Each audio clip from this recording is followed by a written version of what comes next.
क्यों परशुराम जी ने ब्राह्मण होने के बावजूद भी उठा लिए थे शस्त्र। हमारे धर्म ग्रंथों में अक्सर ब्राह्मणों के लिए पूजा पाठ और शिक्षा का काम सिद्ध किया गया है, पर हमें ऐसे ब्राह्मणों का जिक्र मिलता है जिन्होंने अपनी ब्राह्मणवादी परंपरा का पालन नहीं किया। कौन थे वो ब्राह्मण जिन्होंने एक ब्राह्मण होने पर उठा लिए थे शस्त्र? आखिर ऐसा क्या हुआ कि एक ब्राह्मण को तोड़नी पड़ी अपनी परंपरा? ये जानने के लिए वीडियो को अंत तक जरूर देखें, और अगर आप हमारे चैनल पर नए हैं तो इसे सब्सक्राइब करना ना भूलें। ब्राह्मण होने के बावजूद भी जिन्होंने शस्त्र उठाए, उनमें से एक नाम था परशुराम। परशुराम जी ने 21 बार संसार को क्षत्रियों से विहीन कर दिया था। माना जाता है कि उन्होंने जन्म तो ब्राह्मण के रूप में लिया, लेकिन काम उन्होंने हमेशा क्षत्रियों वाला ही किया। तो आखिर क्या था वो कारण जिस वजह से परशुराम जी ने नहीं निभाया ब्राह्मण होने का फर्ज? आइए जानते हैं। इस कथा का संबंध परशुराम के जन्म के पहले से जुड़ा हुआ है। तो आज हम जानेंगे परशुराम के जन्म के पीछे की कहानी। परशुराम की नानी सत्यवती ने अपने पति श्री चीक मुनि से बेटे की कामना की। इस समय सत्यवती की मां ने भी एक बेटे की मांग की, क्योंकि उनके वंश में कोई बेटा नहीं है। तो उन्हें भी इसका उपाय प्रदान करें ताकि उनके घर में बेटा पैदा हो सके। दोनों स्त्रियों की इच्छा पूरी करने के लिए ऋषि ने एक दिव्य अभिमंत्रित पात्र में दिव्य सामग्री डाली।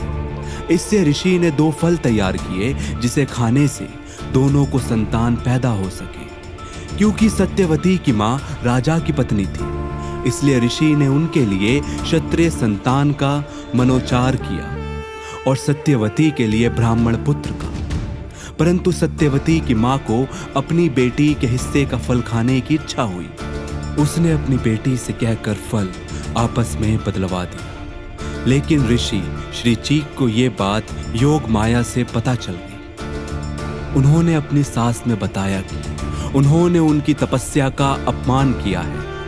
इसकी सजा के तौर पर उन्हें गलत फल खाने से फल का प्रभाव भी उल्टा पड़ेगा। अतः सत्यवती के पेट से जन्मा बच्चा ब्राह्मणों जैसा उच्चारण नहीं करेगा, और सत्यवती की मां के गर्भ से निकला बच्चा क्षत्रिय के रूप में जन्म लेकर भी ब्राह्मण के रूप में प्रसिद्ध होगा।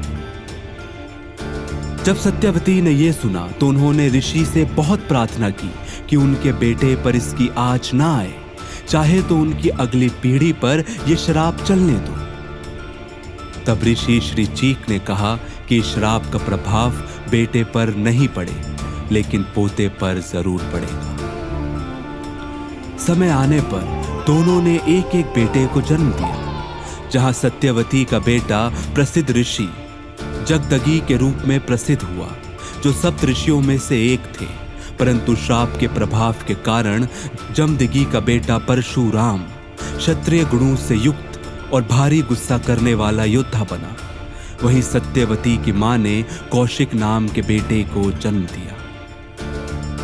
राजा कौशिक ऋषि वशिष्ठ के प्रतिस्पर्धा के कारण राजपाट छोड़कर सन्यासी बन गए और आगे चलकर ऋषि विश्वामित्र के रूप में प्रचलित हुए। दोनों में एक विरोधाभास ये भी था कि परशुराम ने ऋषि जगदगी कामधेनु गाय को बचाने के लिए सहस्त्रवीर्य का वध कर दिया।